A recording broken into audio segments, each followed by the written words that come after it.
There's nothing better than the smell of fragrant roses in your garden. They're a classic flower and come in heaps of colours, but they do need a lot of love. We'll cover planting, growing, pruning and maintenance so you can have a garden full of blooming good roses. There are two main seasons for planting roses, winter and summer. When you plant in winter, the rose will be dormant.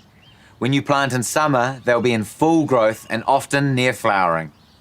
There's a huge range of roses available. There's hybrid tea, which is one flower on a single stem, or floribunda, which is a cluster of flowers.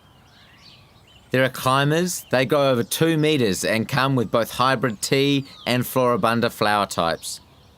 There's English or modern old-fashioned roses, specially bred with great fragrance, flower form and continuous flowering.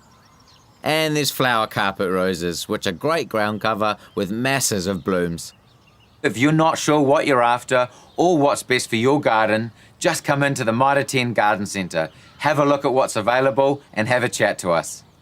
Roses love a sunny area, sheltered from strong winds, and will grow in garden beds, pots or containers. Rich and well-drained soil is the key. Grab some of this rose and shrub mix. It's got heaps of nutrients to give them the best start. Adding a little bit of seaweed tonic is also great for root development and general plant health. So now we've found a good spot to plant our rose. Dig a hole a bit bigger than the pot. Then add in a good dose of rose mix and work it through the existing soil. We're going to get the rose in the ground. First of all, we're going to check the height of our pot with the depth of our hole. Now I'm really happy with that. Just give the pot a light squeeze to check that it's not root bound. This one feels all right. If it is root bound, it's a good idea to just give it a light teasing when it comes out of the pot.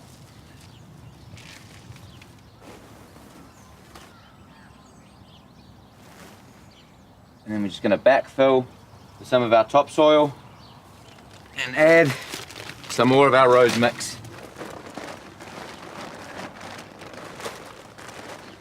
Pat it in gently around the base, making sure not to bring the soil up around the trunk, as this can cause diseases. Then add a stake for support and secure it with some ties.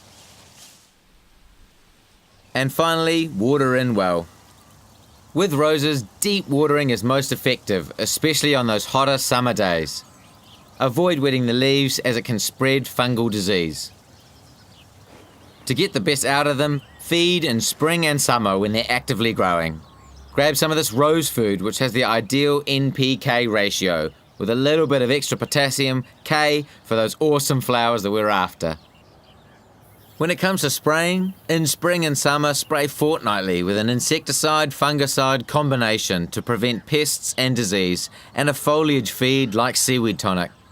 In winter, use liquid copper and conker oil once a month to prevent scale, red mite and other fungal problems in spring. And once in June, use a lime sulfur spray, which encourages defoliation and protects the stems from scale, moss and lichen. Some common rose pests are mites or aphids. Be sure to check the underside of the leaves for them. And look out for black spot and rust. If you spot any of these, just head in store and we'll sort you out with the right product. If you're not sure what you're looking at, just take a photo and bring it in. Get on to pruning in July or August when the plants are dormant. Don't worry if there are still a few flowers left, it's better to sacrifice them to encourage a good bloom next year. So the first thing you're going to want to make sure you've got is a good pair of sharp secateurs, and we're going to take out the dead wood. A wee tip, dip your secateurs in some methylated spirits or bleach to prevent spreading diseases from other plants. Don't be shy to cut branches back by about half, making all cuts on an angle, sloping away from buds. Thin out the centre of the plant and get rid of any woody growth to let air flow through. Remove any diseased branches and be sure to collect and dispose of all cuttings to stop any disease spreading. Now it's time for you to get out in the garden and have a go at growing your own roses. With a few of these tips up your sleeve, you'll have your garden blooming with colour and looking beautiful. Easy as.